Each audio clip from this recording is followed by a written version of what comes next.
시간 우리에게 주시는 하나님의 말씀 창세기 15장 1절부터 5절까지의 말씀입니다. 제가 보는 성경으로 구약 18쪽에 있습니다. 창세기 15장 1절부터 5절까지의 말씀입니다. 우리 한 절씩 교독으로 읽고 마지막 절은 합독하도록 하겠습니다. 이후에 여호와의 말씀이 환상 중에 아브람에게 임하여 이르시되 아브람아 두려워하지 말라. 나는 내 방패요 너의 지극히 큰 상급이니라. 아브람이 이르되 주 여호와여 무엇을 내게 주시려하나이까. 나는 자식이 없사오니 나의 상속자는 이 다메섹 사람 엘리에셀이니이다. 아브람이 또 이르되 주께서 내게 씨를 주지 아니하셨으니 내 집에서 길린 자가 내 상속자가 될 것이니이다. 여호와의 말씀이 그에게 임하여 이르시되 그 사람이 내 상속자가 아니라 내 몸에서 날 자가 내 상속자가 되리라 하시고. 같이 읽겠습니다. 그를 이끌고 밖으로 나가 이르시되 하늘을 우러러 무뼈를 셀 수 있나 보라. 또 그에게 이르시되 내 자손이 이와 같으리라. 아멘. 사람들은 누구나 이 세상을 살아가면서 두려운 상황에 직면을 하게 됩니다. 그런 두려움에는 어떤 종류가 있을까요? 여러 가지가 있겠죠. 그런데 어떤 사람이 네 가지의 종류로 이렇게 좀 요약을 하면서 이야기를 했습니다. 첫째로 가난에 대한 두려움이 있다. 그래서 우리가 가난해져서 먹고 살기 힘들면 어떻게 하나, 이런 가난에 대한 두려움이 있습니다. 그 두 번째로는 질병과 고통에 대한 두려움이 우리에게 있다, 이렇게 이야기를 합니다. 그렇죠. 우리는 이 질병에 대한 두려움이 있습니다. 이 세상에 얼마나 많은 질병들이 있습니까? 그 질병에 내가 걸리면 어떻게 하지? 우리가 코로나 초기 때만 해도 코로나 걸리면 어떻게 하지? 막 두려워 떨던 내 가족이, 지인이 걸리면 어떻게 하지? 이런 상황이 있었습니다. 세 번째로는 실패에 대한 두려움이 우리에게 있다고 합니다. 그래서 꿈을 향해 도전했다가 실패하고, 사업에 실패하고, 취업에 실패하고, 대학 입시에 실패하고, 이렇게 실패를 거듭하면서 이 실패에 대한 두려움이 있는 것이죠. 네 번째로는 죽음에 대한 두려움. 갑자기 우리가 사고로 죽을 수도 있겠죠. 이 죽음에 대한 것. 또는 불치병에 걸리면 어떻게 하지?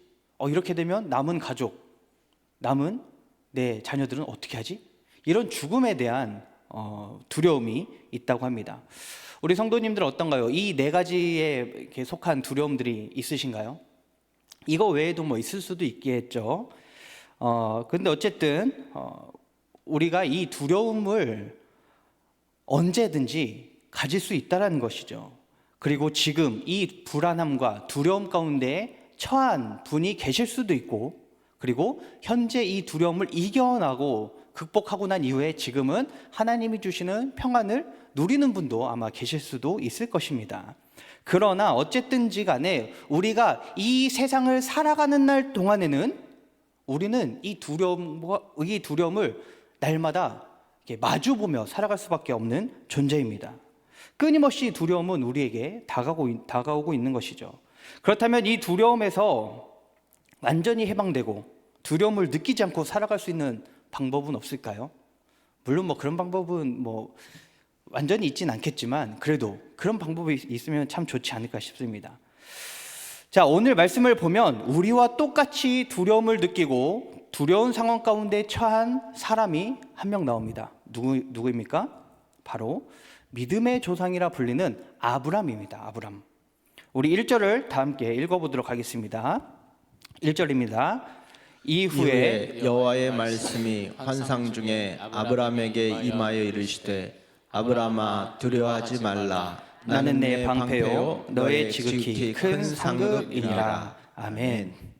하나님께서 아브람에게 나타나서 하시는 첫 말씀이 뭐인가요? 아브람아 두려워하지 마라. 돈이 많다고 두려움이 없을까요? 그렇지 않죠. 재물이 많아도 두려울 수 있습니다. 아브람도 재물이 많아요. 그런데도 어떻습니까? 오늘 이 하나님께서 말씀하시는 것만 보더라도 두려워하지 말라, 이 말처럼 아브람은 지금 두려움 가운데 빠져 있다라는 것이죠. 그렇다면 아브라함은 왜 지금 두려워하고 있는 것일까요?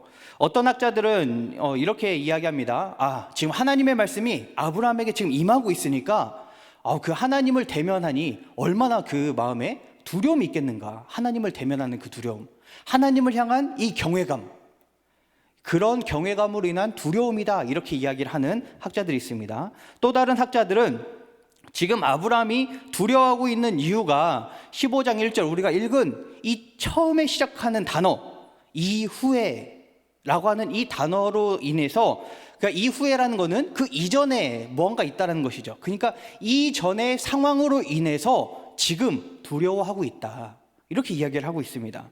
그리고 이 두 번째 견해가 이 성경의 전후 문맥을 비췄을 때 더 올바른 해석으로 보입니다.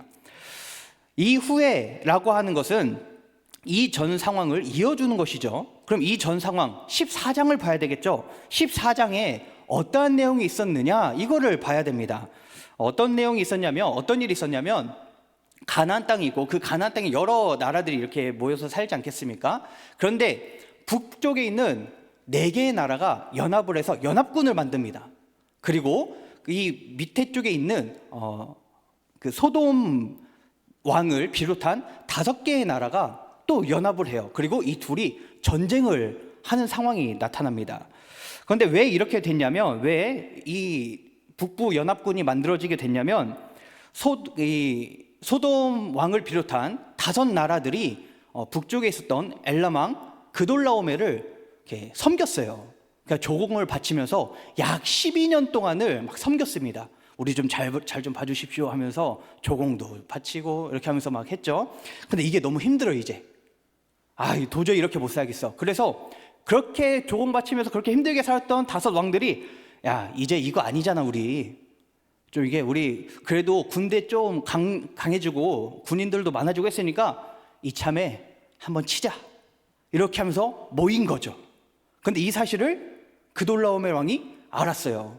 알으니까 이것들 봐라, 안 되겠네, 버르장머리 한번 고쳐야지, 이러면서 딱 치려고 봤더니 5 왕이 다 뭉쳤어. 그러니까 너무 큰 거죠. 자기가 혼자서 상대할 수 없다. 그러면서 다른 나라 세 나라를 더 끌어들여서 4나라가 모인 겁니다. 연합군을 만들었어요. 그리고 밑에 5 나라가 모이고 이게 서로 전쟁을 치르게 된 거죠. 자, 이렇게 전쟁이 일어납니다. 그리고 누가 이기게 될까요? 북부 연합군이 이깁니다.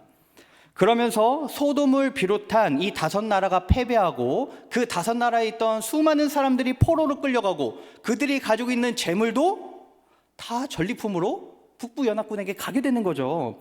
그런데 여기에 누가 포함되어 있습니까? 아브라함의 조카 롯이 포로로 끌려갑니다. 이 사실을 아브라함이 어찌어찌해서 듣게 되었어요. 이 소식을 듣고 아브라함이 어떻게 했을까요? 롯도 끌려가네. 그래, 뭐 어쩔 수 없지, 뭐 잘 가라 그래, 이렇게 했을까요? 아니죠. 아브라함이 이 말을 듣자마자 이 롯을 구해야겠다라는 생각으로 자기의 집에서 기르던 이 사람들, 훈련된 자들을 데리고 북부 연합군을 뒤쫓아가서 기습을 합니다. 그리고 그 북부 연합군을 몰아내고 승리를 하게 되는 것이죠. 그렇게 롯을 안전하게 구합니다.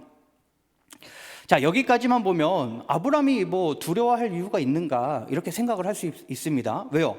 엄청난 대승을 이루었잖아요. 그리고 엄청난 재물을 다 취하게 되지 않았습니까? 자, 그런데 여기까지만 보면은 아브라함이 두려워할 것 같지 않은데 왜 지금 아브라함은 두려워하고 있느냐? 자, 생각을 해보시기 바랍니다. 북부 연합군이 모였어요. 그리고 전쟁을 치르고 전쟁에서 승리했습니다.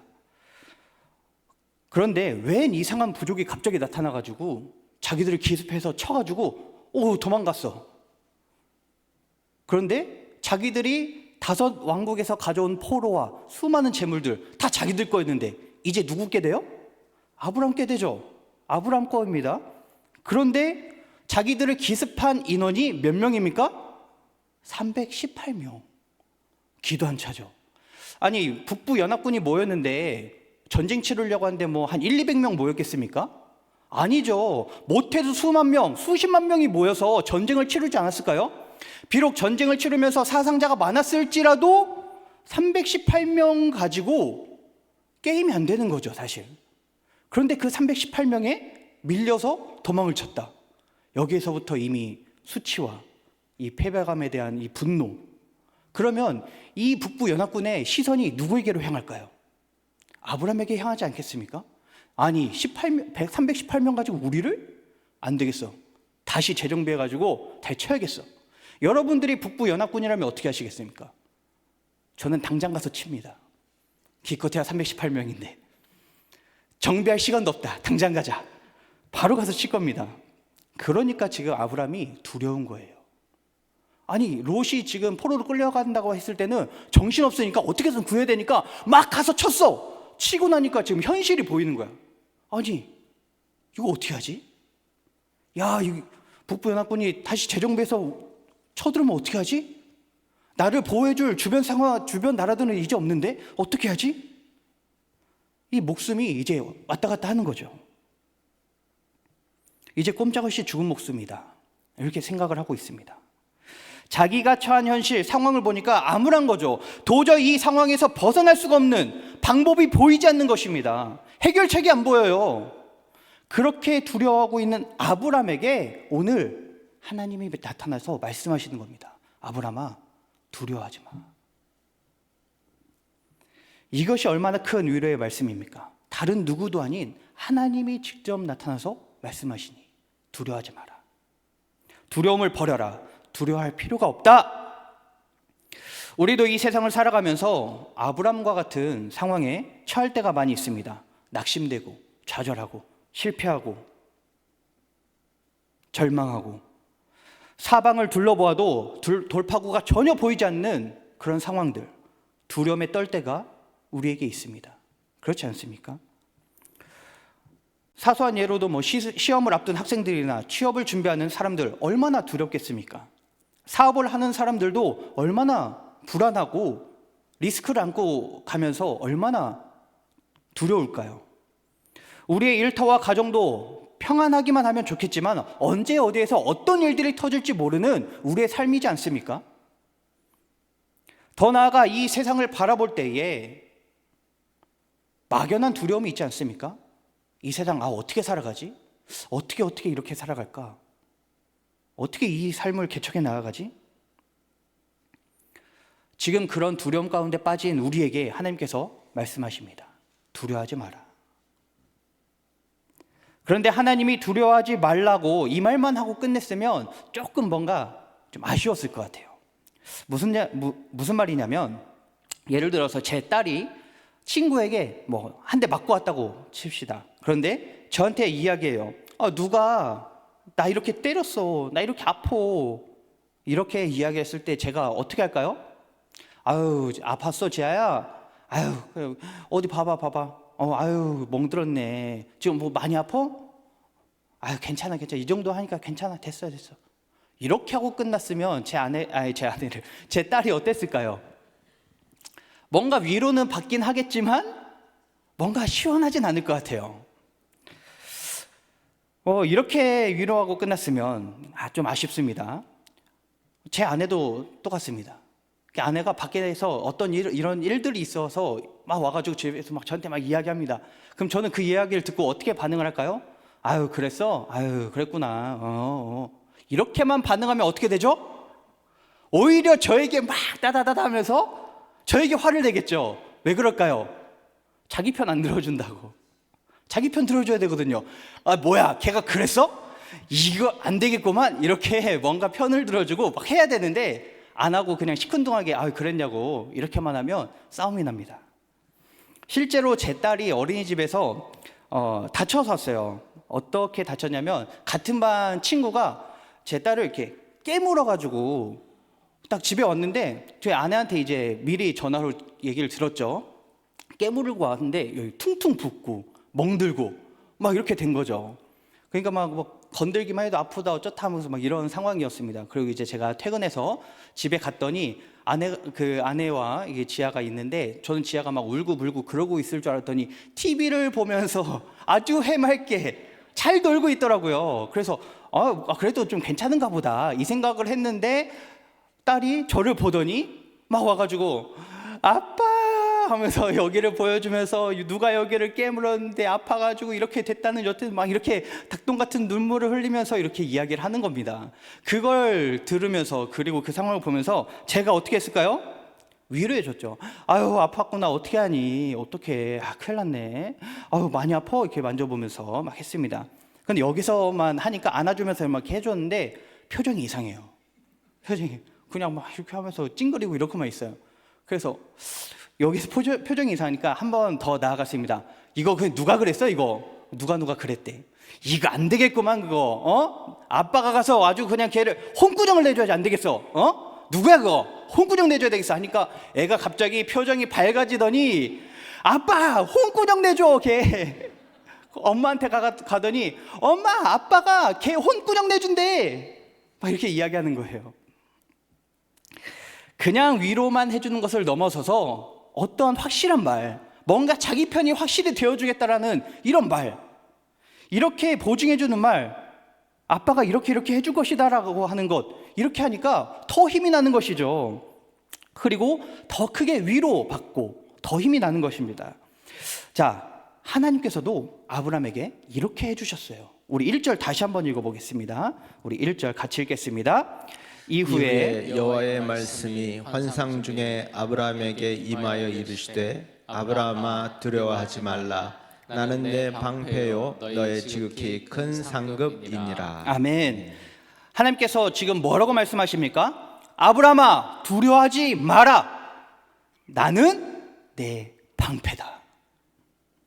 하나님께서 그냥 두려워하지 마 아브라함아 두려워하지 마 이렇게만 말하고 말았더라면 아브라함이 어땠을까요? 두려워하지 않을 수 있겠는데 뭔가 마음에 석연찮음이 있었을 거예요. 시원하지 않았을 겁니다. 아니 두려운데 어떻게 안 두려워해요 하나님? 아니 이렇게 두려워하지 말라고 말씀하시지만 정말 쳐들어오면 어떡합니까 하나님? 이렇게 의심도 할 수 있겠죠. 그런데 하나님이 뭐라고 말씀하시죠? 두려워하지 마 내가 너의 방패야. 내가 너를 지켜줄 거야. 그러니까 두려워하지 마. 하나님이 아브라함에게 야 나는 네 편이야 걱정하지 마 내가 있는데 왜 두려워하지 마. 하나님께서 이렇게 확신의 말씀을 주시는 것이죠. 그렇기 때문에 우리가 두려워하지 않을 수 있는 것입니다. 하나님께서 나의 방패가 되어주시는구나. 나의 고난과 고통과 아픔과 근심 걱정을 막아주시는 분이시구나. 두려움을 막아주시는 방패가 되어주시는 하나님이시구나. 이렇게 믿을 수 있는 것입니다. 여기서 중요한 것은 방패죠. 방패입니다. 나는 너의 방패요. 이 히브리어로 아노키 마겐 라크입니다. 방패라는 말이 이 마겐이라고 하는 건데 보호하다, 호위하다라고 하는 말에서 유래된 단어입니다. 그런데 이 방패는 두 가지가 있어요. 두 가지 단어가 있습니다. 오늘 본문에서 사용된 마겐이라고 하는 단어랑 그리고 친나라고 하는 단어예요. 친나. 이 둘 다 방패입니다. 똑같은 방패인데 그 용도가 달라요. 우선 친나라고 하는 방패는 몸 전체를 가리는 커다란 방패입니다. 커다란 방패. 자, 그래서 이 방패는 항상 가지고 다닐 수가 없어요. 너무 크니까. 그래서 전쟁이 일어나면 전술 용도로만 사용되는 방패입니다. 다시 말하면 이 방패는 언제든지 가지고 다니기 힘들고 전술 때만 사용하는 건데 오늘 본문에서 사용되는 이 방패는 마겐이라고 하는 단어죠. 이거는 적의 공격을 막는 호신용 방패입니다. 그러니까 이 방패는 전쟁을 할 때도 가지고 다니고 전쟁을 하지 않을 때도 가지고 다니는 게 이 마겐이라고 하는 방패예요. 다시 말하면 하나님께서 아브라함에게 방패가 되어주시겠다, 내가 너의 방패가 되어줄 거라고 말씀하시는데 그 방패가 어떤 방패라고요? 호신용 방패, 항상 붙어 다니는 방패, 365일 떨어지지 않고 너를 보호하는 그 방패. 하나님이 그 방패가 되어주겠대요. 말씀하시는 겁니다. 아브라함에게 나는 네가 늘상 가지고 다니는 그 호신용 방패처럼 나는 너와 늘 붙어 다닐 거야. 나는 항상 365일 떨어지지 않고 너를 보호할 거야. 너와 늘 함께하면서 너를 위한 방패가 될 거야. 나는 늘 너를 보호할 거야. 어디에 있든지 어떤 상황이 처하든지 나는 너를 막아줄 거야. 그러니까 두려워하지 마. 이렇게 말씀하시면서 우리를 위로하시고 보호하시고 그렇게 하시는 하나님이십니다. 그 하나님을 의지하시길 바랍니다. 시편 115편 9절에서 이렇게 이야기합니다. 이스라엘아 여호와를 의지하라. 그는 너희의 도움이시오 너희의 방패시로다. 하나님을 의지하시길 바랍니다. 세상의 막막한 두려움으로부터 우리가 가지고 있는 근심과 걱정, 염려 이 모든 것으로부터 우리를 보호해 주시고 도움되시고 든든한 방패가 되시는 하나님을 믿고 의지하며 담대하게 나아가는 우리 성도님들 되기를 간절히 소망합니다. 자, 그런데 아브라함에게는 이 두려움 말고도 또 다른 문제가 있었던 것 같습니다. 다시 1절 한번 볼까요? 우리 1절 다시 한번 같이 읽어보도록 하겠습니다. 시작. 이후에 여호와의 말씀이 환상 중에 아브라함에게 임하여 이르시되 아브라함아 두려워하지 말라. 나는 내 방패요 너의 지극히 큰 상급이니라. 아멘. 아브라함이 두려워하는 것에만 머물렀더라면, 두려워하기만 했더라면 하나님께서 아마 이렇게 이야기하셨겠죠. 아브라함아 두려워하지 말라. 나는 너의 방패다. 여기서 끝났을 겁니다. 그렇죠? 그런데 뒤에 너의 지극히 큰 상급이다. 너의 상급이다. 이 말씀하시죠. 그러니까 하나님께서 이렇게 말씀하신 이유가 있는 겁니다. 여기서 상급이라고 하는 말은 히브리어로 사카르라고 합니다. 사카르. 그 뜻이 삭, 임금, 보수, 보상 이런 의미예요. 그러니까 하나님께서 아브라함에게 지금 뭐라고 말씀하시는 겁니까? 내가 너의 보상이야. 이렇게 말씀하는 것이죠. 왜 이렇게 말씀할까요? 왜냐하면 현재 아브라함이 두려운 것뿐만이 아니라 사람에 대해서도 상처를 받았기 때문에 그렇습니다. 사람에 대해서. 아브라함이 북부 연합군을 물리쳤죠. 318명 가지고 물리쳤습니다. 전쟁을 치르고 나면 뭐가 남는다고요? 전리품. 그렇다면 이 전리품 누구 겁니까? 누가 이겼죠? 아브라함이 이겼죠. 그럼 누구 거예요? 아브라함 거. 그러니까 북부 연합군이 가지고 있었던 물품도, 그리고 북부 연합군이 이 밑에 5 왕국을 치면서 얻었던 재물과 포로도 누구 겁니까? 아브라함 거. 모든 재물과 이것에 대한 소유권이 아브라함에게 있었죠. 전부 아브라함 겁니다. 그런데 어떤 상황이 펼쳐지나 한번 보세요. 14장 21절입니다. 14장 21절도 우리 같이 읽어볼까요? 시작. 소돔왕이 아브라함에게 이르되 사람은 내게 보내고 물품은 네가 가져라. 무슨 상황입니까? 아브라함이 북부 연합군을 물리치고 당당하게 취한 전리품이죠. 모든 소유가 아브라함에게 있습니다. 그런데 아브라함으로 인해서 구원받은 소돔 왕이 지금 뭐라고 하는 거예요? 아브라함아, 사람은 나한테 보내고 재물은 네가 가져. 아니 누가 이긴 거예요 대체? 이거 소유권 대체 누구에게 있는 겁니까? 모든 소유권이 아브라함에게 있는데 마치 소돔 왕이 자기 것인 것 마냥, 자기가 승리한 것인 것 마냥, 마치 자기가 은혜를 베푸는 것인 것 마냥 이야기하는 것이죠. 미안해하는 모습이 하나도 없습니다. 아니 저 같으면 아브라함님 너무나 감사합니다. 고맙습니다. 우리를 구해주셔서 너무나 고맙습니다. 그런데 우리 왕국이 또 좀 이렇게 운영이 되려면 백성도 있어야 되고 하니까 포로 끌려갔던 사람들 우리한테 좀 주시면 안 될까요? 저는 이렇게 이야기할 것 같습니다. 그런데 소돔 왕은 어떻다고요? 사람은 내게 보내고 재물은 너 가져. 아니 이렇게 구해놨더니, 물에 빠진 놈 구해놨더니 보따리 내놓으라는 식으로 소돔 왕의 이 말에 너무나 상처를 받고 너무나 화가 나는 거예요. 그래서 14장 23절에 아브라함이 이렇게 말합니다. 내게 속한 것은 실 한 오락이나 들매끈 한 가닥도 내가 가지지 아니하겠다. 야 됐어, 안 가져. 더럽고 치사해서 안 가져. 너 다 해. 그냥 내가 하나님의 이름을 두고 맹세하노니 너 다 해. 나 안 가질 거니까 너 해. 사람에게서 오는 이 배신과 실망감, 상처, 아브라함에게 크게 다가온 것이죠. 그렇게 실망하고 상처받은 그 아브람에게 하나님이 말씀하시는 겁니다. 아브람아, 내가 너의 상급이야. 내가 너의 보상이야. 그런데 뭐가 더 필요해? 나 하나로 충분하지 않니? 내가 너와 함께하고 내가 너의 하나님이 되고 내가 너의 방패와 보상이 되는데 뭐가 더 필요해? 하나님께서 우리에게 똑같이 말씀하시는 줄 믿습니다. 내가 너의 상급이다. 내가 너의 보상이다. 그런데 아브람에게 가장 큰 문제가 있었습니다. 아브람이 소돔 왕 때문에 상처도 받고 화도 났지만 아브람의 마음을 더욱 아프게 하는 근본적인 문제, 근본적인 사람이 있었습니다. 바로 롯입니다. 롯. 보통 이 사람에게 이 마음의 상처를 주는 게 어떤 걸까요? 같은 사람이죠. 사람이 사람에게 상처를 줍니다. 동물이 저에게 상처를 주진 않더라고요. 귀찮으면 줄지라도 상처는 안 줍니다. 그런데 그 사람도 조금 정도가 달라요. 저랑 전혀 상관이 없는 사람이 저에 대해서 무슨 말을 해도 사실 크게 개의치 않습니다.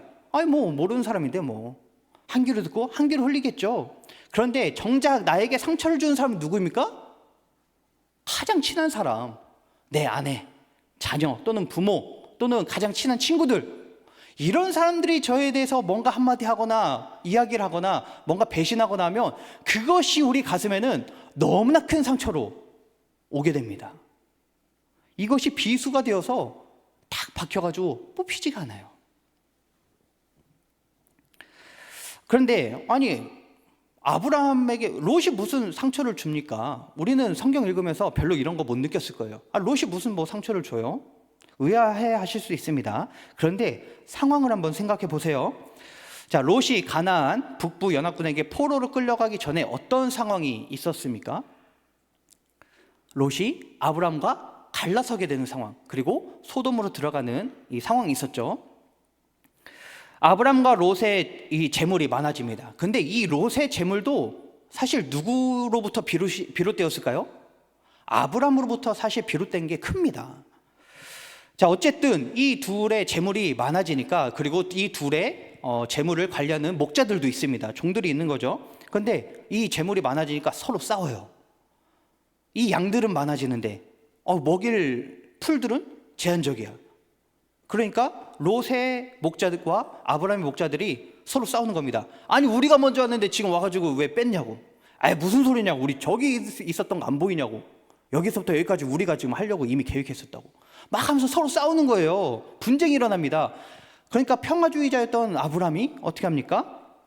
야, 우리 친족끼리 싸우는 게 좀 그러니까 우리 그러지 말자. 차라리 그냥 뭐 갈라서자. 이렇게 이야기를 합니다. 그런데 왜 이 문제를 아브라함이 먼저 꺼내게 될까요?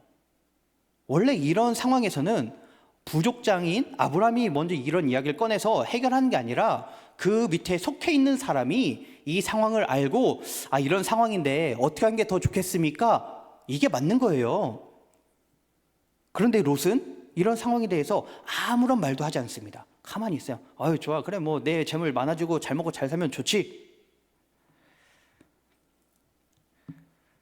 이런 다툼을 해결하고자 아브라함이 롯에게 이야기하죠. 나를 떠나서 가라. 네가 좌하면 내가 우하고 네가 우하면 내가 좌하겠다. 그런데 이것도 말이 안 되는 상황입니다. 유목민에게 있어서 양들에게 먹일 이 좋은 풀과 물이 풍부한 지역은 이 아주 중요한 것이죠. 그런데 아브라함은 자신의 롯의 삼촌이죠. 그리고 이 부족의 부족장입니다. 족장이에요.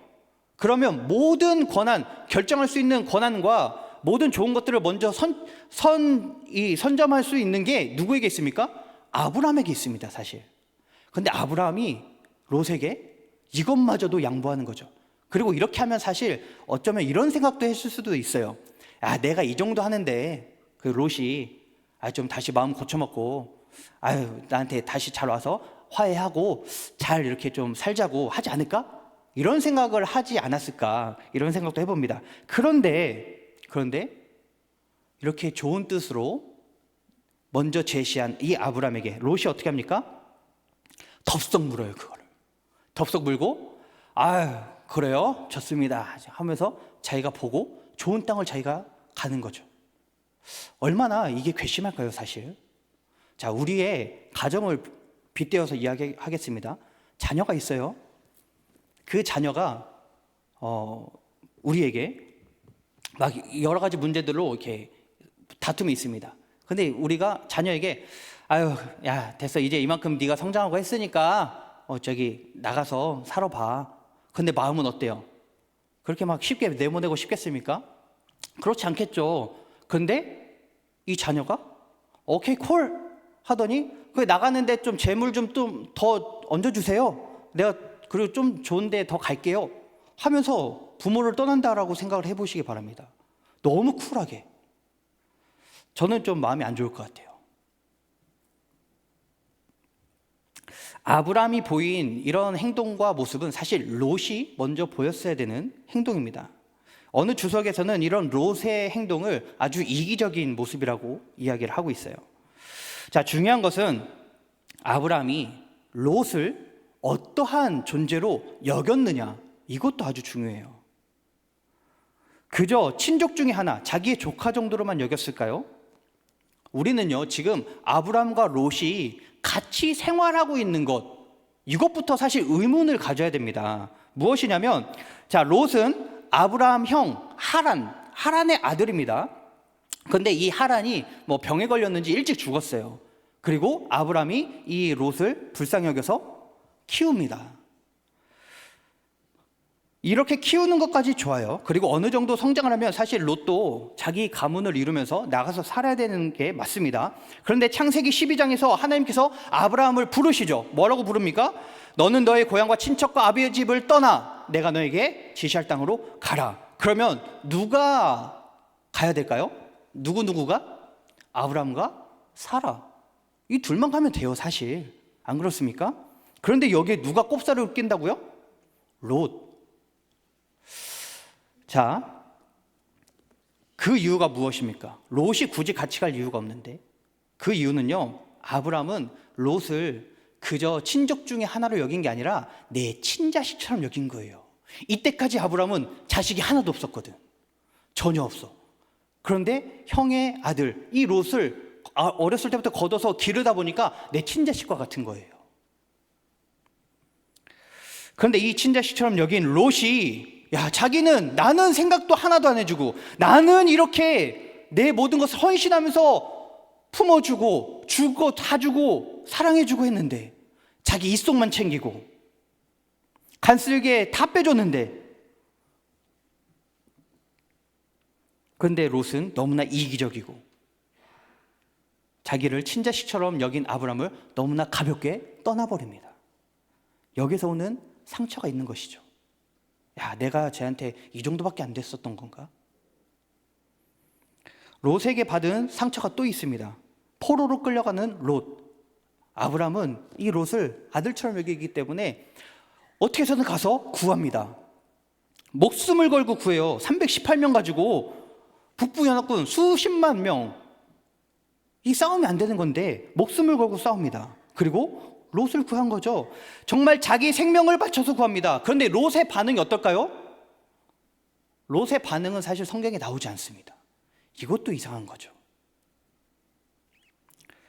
자기의 생명을 구하고 재물을 찾아준 것에 대한 고마움을 표시하지도 않았습니다. 아니, 사실 이미 모든 전쟁에서 승리한 아브라함에게 있어서 롯도 전리품에 불과한 게 사실입니다. 그런데 롯이 이런 아브라함을 맞이해서 해야 하는 말이 무엇일까요? 삼촌 정말 고맙습니다. 저를 구해주셔서, 우리 가정을 구해주셔서, 재물들을 구해주셔서 너무 고맙습니다. 이제 저는 삼촌이라고 부르지 않고 제가 종으로 들어가서 살겠습니다. 마치 탕자의 비유에 나오는 것처럼 그렇게 이야기해도 모자를 파네. 아니, 롯은 아무 말도 하지 않아요. 고맙다는 말도 없고 아무런 말도 없는 것이죠. 아브라함은 목숨 걸고 구했는데 롯은 그 목숨값을 받아먹고 그냥 조용합니다. 여기에서 아브라함이 또 실망감이 오는 것이죠.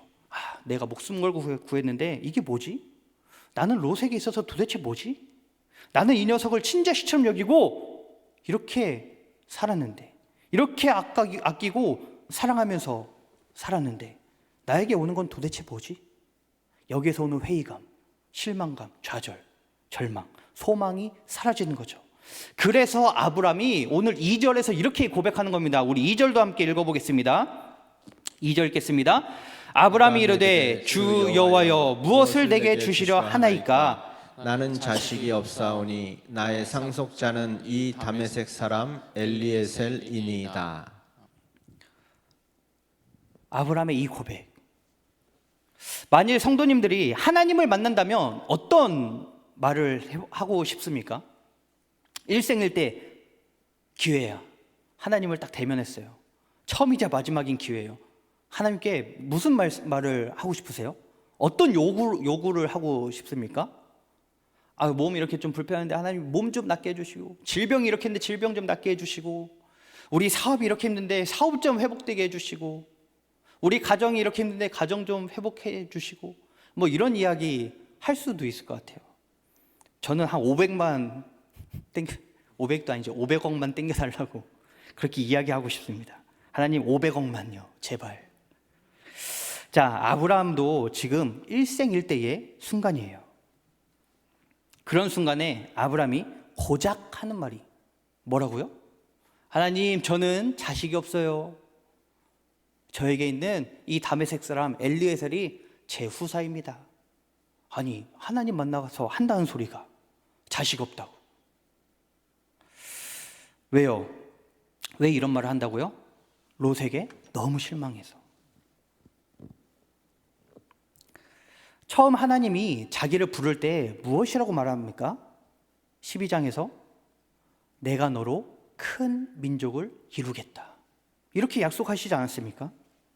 그런데 시간이 한참 흘렀는데도 불구하고 큰 민족은커녕 자식 하나 없는 거예요. 자식 하나. 그러니까 하나님께서 처음 말씀하셨던 그 말이, 그 약속에 의심이 드는 겁니다. 아니, 하나님 큰 민족 이루시겠다면서요. 그런데 자식은 주지도 않고 내가 친자식처럼 여겼던 얘는 나를 이렇게 배신하고 배반하고 나에게 상처만 주고, 이게 뭡니까? 저에게는 더 이상 소망이 없습니다. 하나님, 하나님이 그렇게 약속하신 게 진짜입니까? 진짜 큰 민족을 이루는 게 맞아요? 어떻습니까? 이 아브라함의 모습, 우리의 모습과는 전혀 다른 모습인가요? 저는 우리의 모습과 너무나 똑같다라고 생각합니다. 우리도 이 세상을 살아가면서 너무나 많은 상처를 받고 실망하고 소망이 사라지고 하나님에 대한 믿음이 약해지고 얼마나 많은 의심이 생깁니까? 이렇게 무기력하고 상처받고 믿음이 약해진 아브람에게 하나님이 뭐라고 말씀하실까요? 오늘 본문 4절과 5절을 또 같이 읽어보도록 하겠습니다. 4절과 5절입니다. 여호와의 말씀이 그에게 임하여 이르시되 그 사람이 내 상속자가 아니라 내 몸에서 날 자가 내 상속자가 되리라 하시고, 그를 이끌고 밖으로 나가 이르시되 하늘을 우러러 무뼈를 셀 수 있나 보라. 또 그에게 이르시되 내 자손이 이와 같으리라. 아멘. 하나님께서 믿음이 약해진 아브람에게 다시 약속하시는 거죠. 상처받고 실망하고 소망이 사라지고 의심이 싹 드는 아브람에게 다시 확신할 수 있도록, 다시 믿음이 생기도록, 아브람아, 저 하늘을 봐. 별을 셀 수 있니? 아니요, 못 셉니다. 내 자손이 이와 같이 될 거야. 걱정하지 마. 내가 있는데 왜 그래? 하나님께서 아브람에게 너로 큰 민족을 이루겠다고 하셨던 이 약속에 대해서 아브람의 믿음이 사라지고 의심되고 소망이 사라지니까 하나님께서 횃불 언약을 통해서 이 믿음을, 이 약속을 다시 회복시키시는 겁니다. 우리 성도님들, 이 세상을 살아가면서 우리도 수많은 상처를 받고 수많은 실망을 하며 살아가고 있지 않습니까? 고난이 있고 아픔이 있고 근심과 걱정과 염려가 있고, 이 세상을 살아가면서 너무나 많은 두려움이 우리에게 엄습해오고 있지 않습니까? 여전히 나아지지 않고 있는 나의 이 상황 때문에 하나님의 그 신실하심을 의심하고 있지 않습니까? 그런 우리에게 하나님께서 오늘 말씀하시는 줄 믿습니다. 사랑하는 내 아들, 내 딸아, 내가 너의 방패야. 내가 너의 상급이야. 내가 너의 위로야. 두려워하지 마. 이렇게 말씀하시는 우리 하나님, 우리의 상급 되시고 방패 되시고 위로자 되시는 주님, 그 한 분만 믿고 의지하며 그 한 분만으로 우리가 만족하고 충분한 그런 삶을 살아가길 간절히 소망합니다. 우리 이 시간 찬양하고 같이 기도하는 시간을 가지면 좋겠습니다.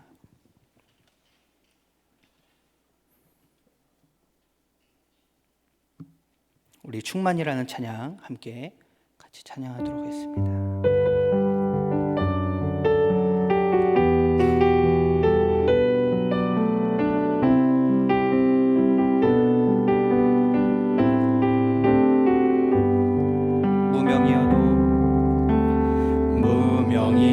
무명이어도 공허하지 않은 것을 예수 안에 난 만족함이라. 가난하여도 부족하지 않은 것은 예수 안에 오직 나는 부요함이라. 고난 중에도 견뎌낼 수 있는 것을 주의 계획 믿기 때문이라. 실패하여도 일어설 수 있는 것은 예수 안에 오직 나는 승리함이라. 난 예수로 충만하네. 난 예수로 충만하네. 난 예수로 충만하네. 영원한 왕 내 안에 살아계시네. 내 몸이 약해도 낙심하지 않는 것은 예수 안에 나 완전함이라. 화려한 세상 부럽지 않은 것은 난 예수로 충만함이라. 난 예수로 충만합니다. 난 예수로 충만하네. 세상 모든 것들도 부럽지 않네. 난 예수로 충만하네. 영원한 왕 내 안에 살아계시네. 난 예수로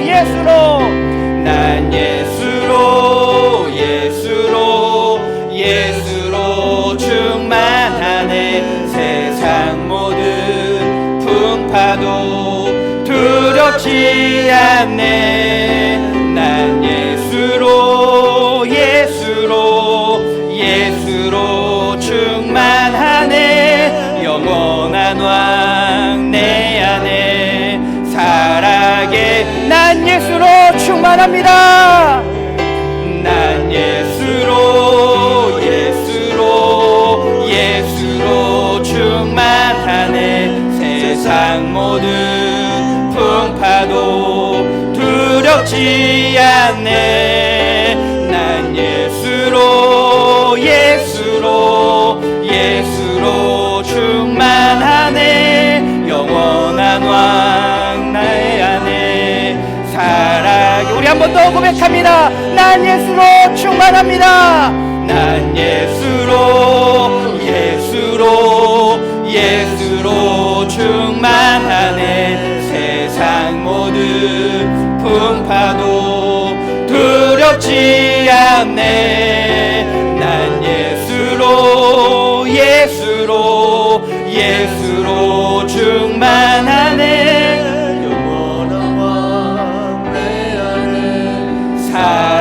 마지막으로 한 번만 더 고백합니다. 난 예수로 충만합니다. 난 예수로 예수로 충만하네. 세상 모든 풍파도 두렵지 않네. 난 예수로 충만하네. 영원한 왕 내 안에 살아계시네. 우리 시간 통성으로 기도하기 원합니다. 하나님이 우리의 방패 되십니다. 하나님이 우리의 상급 되십니다. 하나님이 우리에게 말씀하십니다. 두려워하지 마라. 내가 너의 방패다. 내가 너의 상급이다. 내가 너와 한 이 언약 내가 반드시 지킬 것이다. 이렇게 말씀하십니다. 우리의 상급 되시고 우리의 방패 되시고 우리를 지키시고 보호하시고 우리를 도우시는 하나님, 이 시간 주님을 의지하면서 주님을 크게 한번 부르짖고 우리 마음에 있는 소원을 주님께 아뢰며 나아가겠습니다. 주여,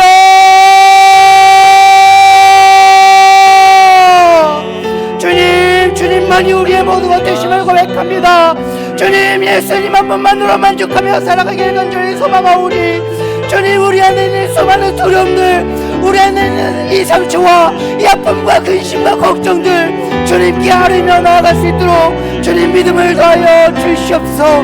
하나님 한 분으로 만족할 수 있도록 주님 우리의 믿음을 아버지 일으켜 세워 주시옵소서. 주님, 이 세상 가운데서 너무나 상처받고 실패하고 너무나 힘들고 어렵고 근심이 쌓임으로 말미암아 주님을 향한 이 믿음이 연약해지고 주님을 향한 이 믿음이 약해지고 의심하고 주님 앞에서 좌절하고 절망하는 나의 모습이 있습니다. 주님, 우리의 삶 가운데 찾아오시어서 주님 말씀하여 주시옵소서. 지금도 함께 하시면서 우리의 손을 붙잡아 주시는 주님, 우리의 방패가 되어 주시옵소서. 우리를 손 붙잡고 주님의 길로 인도하여 주시옵소서. 주님, 예수님 한 분으로 아버지 기쁨으로 살아갈 수 있는 아버지 우리의 신앙이 되길 간절히 소망하고 하오니 주님 역사하여 주시옵소서. 날마다 우리 안에 계신 주님 한 분만으로 아버지 우리가 기쁨을 누릴 수 있도록 기쁨의 신앙을 아버지 살아갈 수 있도록 주님 역사하여 주시옵소서. 하나님 주님께 이 모든 것들을 맡깁니다. 주님 함께하여 주시옵소서. 사랑과 은혜가 풍성하신 하나님, 우리의 삶 가운데 주님 찾아오셔서 아브라함에게 말씀하신 것처럼 우리에게도 말씀하여 주시옵소서. 두려워하지 마라. 내가 너의 방패다. 내가 너의 상급이다. 그런데 무엇이 더 필요하니? 이렇게 말씀하시는 주님을 우리가 늘 바라보게 하시고 늘 의지하게 하시고 더욱더 주님의 그 손 안에서 기쁨으로 나아갈 수 있도록, 이 두려움을 이겨내며 나아갈 수 있도록 하나님 함께 해주시고 우리에게 또한 믿음을 더하여 주시옵소서. 오직 하나님이 우리의 방패와 상급 되시는 줄 믿으오며 거룩하신 예수님의 이름으로 감사하며 기도하옵나이다. 아멘.